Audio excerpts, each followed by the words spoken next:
I'll enumerate some of the things which Allah loves in a person. How do you know them? Number one, you feel it.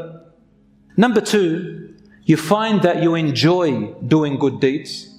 Number three, you find that you start to despise and no longer enjoy doing bad deeds. Number four, you find that you want to be closer to the places of worship and to the people who remind you of worship. These are 5 simple signs that Allah's love is there, and it increases. Here are some things which earn the love of Allah. Now, whichever one you can do good here, increase in it. Whichever one you're not so good at it, try to do it. So the things you think you're good at, because everybody's got different personalities. Some of you have got a natural kind-heartedness. Other of you have a natural, generosity. Some of you have a little bit of selfishness. Some of you have a little bit of anger. Some of you have a little bit of maybe the ability to teach. The others you have ability, for example, to guide. Whichever of these that you see here, that you're strong at, I want you to focus on that and do it better. And then add another one, inshaAllah. Number one, the top of the rank after worship of Allah, Allah loves good character. Good character. What's good character? Not what people tell you good character is. Good character is what Allah told us and what the Prophet ﷺ taught us. When I was teaching at school, sometimes students misunderstand. They watch too much social media and too much Netflix. What happens is, they think that if you have a boyfriend and girlfriend, in Islam we all know that it's marriage. If you honor and respect someone, you love them, you get married to them. You don't go and sleep together and you go out together and do haram and hanky-panky and hodgepodge stuff. What you do is, you work towards getting married, inshaAllah. Now, I know the topic of marriage is big. We'll talk about that another time. But just as an example, I can't go and do something haram and then I buy her flowers and I take her out and I'm generous to her and I treat her like a queen and then I say, Wallah, I'm a generous person and she's my girlfriend. And generosity and goodness has to be in the right place, not in the wrong place.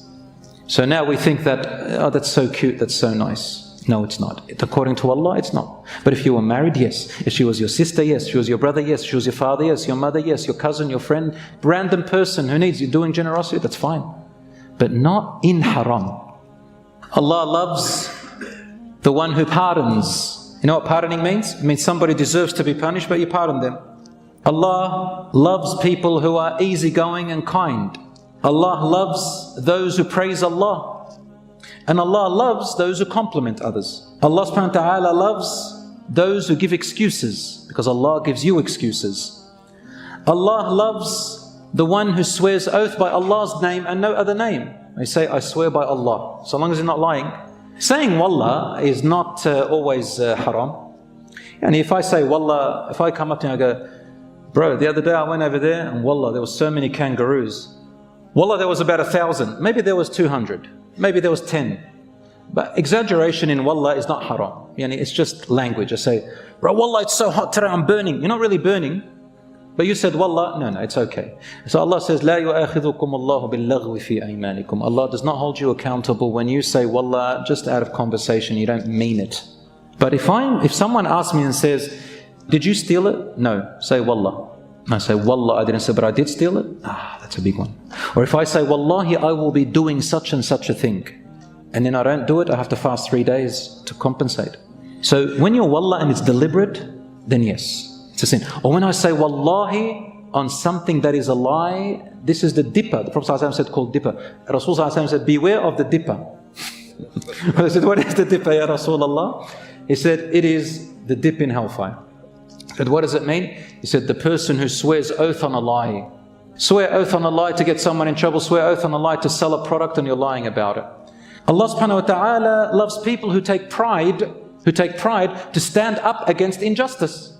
Those who stand up injustice and they take pride and they say it with their word, Allah loves that person. Allah loves a person who when they give in charity, they're proud in giving charity. Alhamdulillah. And by the way, some people think that if they gave charity, they're absolutely not allowed to tell anyone. That's wrong. You are allowed to tell people, especially if you're happy about it. You're allowed to go back to your mum and dad or to your wife or to your husband or to your children and say, SubhanAllah, you know what, today, Alhamdulillah, I gave $1,000 charity I'm so proud of it. That's good. Allah rewards you for being proud. قُلْ فَبِذَلِكَ فَلْيَفْرَحُوا. Say, be happy and rejoice over the good deeds that you do. But what's haram is when you tell people with the intention of being praised or being complimented or showing off for a worldly gain.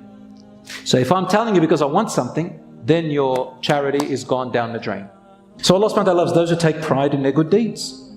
Allah subhanahu wa ta'ala loves al-ihsanu fil amal. He loves when people do a job for someone, or they help someone, or they interacting with someone, or treating someone in a certain way. Allah loves that you do a little bit extra good.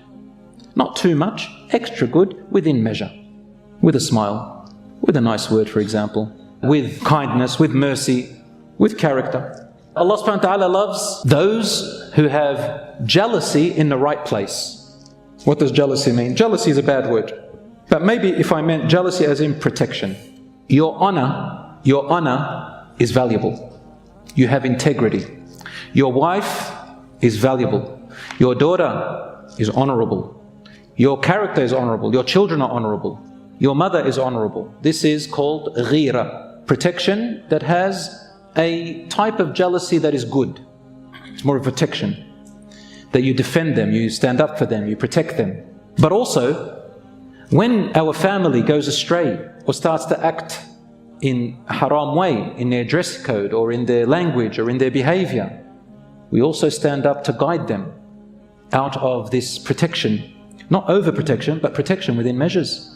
If you have someone in your family who does that, of course with goodness and with wisdom, not with harshness and with abuse, a'udhu billah, then that's a reverse effect. With goodness and kindness, to care about them, you advise them, and it hurts you to see them that way. If you have that type of a person, then thank Allah subhanahu wa ta'ala that Allah has put that person in your life. That they remind you when you slip into haram, they remind you. Don't get upset with them.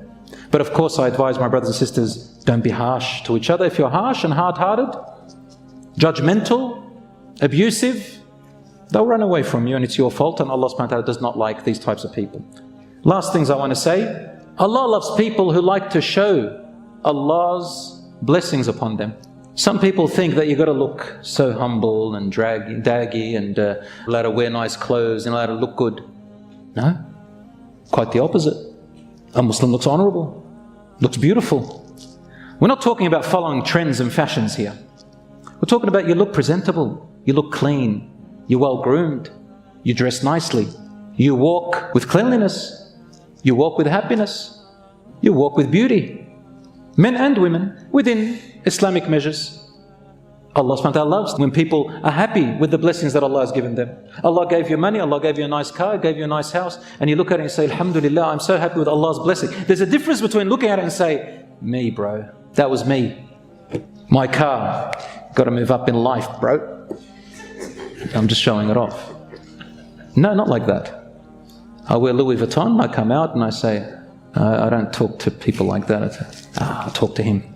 I choose who I talk to and who's not allowed to talk to me. No. That type is arrogance. We're talking about somebody, you wear your Louis Vuitton, you have your nice car, you wear nice clothes and you say, Wallahi alhamdulillah, nothing is from me, all from the blessing of Allah, and you're generous to others. And if somebody that can't afford what you afford, and you're going to meet with them, dress down. Just for their sake. This is a sign of a person who is humble. And you're generous. This is nothing wrong with that. Allah subhanahu wa ta'ala loves people who reconcile, who help others reconcile their affairs, to resolve disputes between people, to bring people back together, friends, family. Allah loves these types of people. Allah loves the people who sneeze and say Alhamdulillah. Not those who have the very loud sneezes that scares everybody. But if it's not your fault, it's not your fault. So Allah loves people who say Alhamdulillah after they sneeze, and the other person makes dua for him, exchanging these beautiful words. Allah subhanahu wa ta'ala loves those who, when they do a good deed, they start a habit, a good deed, He likes consistency, not quantity. But if you can have quantity and consistency, oh, you're on a higher level. But having a large quantity but no consistency, Allah does not like that. He loves that you take things 1, 2, 3, 4, 5. Okay, are you going to be consistent with those 5? You could do 100. But if you're going to do 100 and the next day leave it, no, do 5. and go 100. Of course, the minimum is the obligations. But once you start a good deed, Allah loves that you're consistent. And at the same time, if you do a job, you do a good deed, you do a project, you fix something for someone, you do a service for someone, someone hires you for something, you fix your house, you do anything, Allah loves a person who perfects their work. You plan, you manage, you do homework, you do your assignments, you do your exam, you study, you build something, you start a project, you help someone, you do a work for someone, you serve. Rasulullah ﷺ said, Allah loves those who do their best at it. Not mediocre, not cutting corners, right? Leaving out this and leaving out that. Allah does not like a person who does things like that. And Allah loves those who bring happiness and cheer into someone's heart and life. If I bring happiness into your life for the sake of Allah, Allah loves that person. He loves that act and He loves that part of the person. And Allah subhanahu wa ta'ala loves people who say, I am the servant of the most merciful, I am the servant of the most kind. Mentioning Allah's name like that. These are some of the things which Allah subhanahu wa ta'ala loves. Allah loves when a husband and wife forgive one another, reconcile with one another. He loves it that after they fight, so they fight, but after they fight, they make amends. Allah loves a husband who covers for his wife's faults and a wife who covers for her husband's faults. Allah loves when parents spend on their children, look after them and care for them. Allah loves when children are extra good to their parents, even when their parents are not as good as they should be. Allah loves that.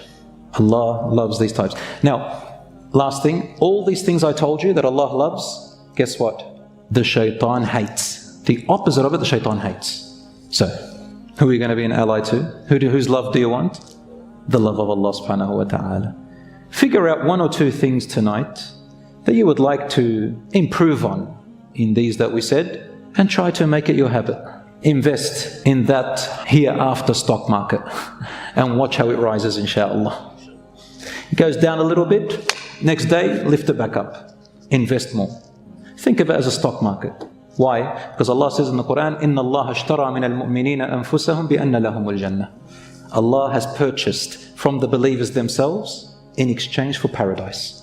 So it is a trade. You have made a trade with Allah subhanahu wa ta'ala. And in another verse Allah says, رِجَالٌ صَدَقُوا. He speaks about Rijal who were truthful to their promise when they made it to Allah. So it is a trade and it's an agreement with Allah subhanahu wa ta'ala.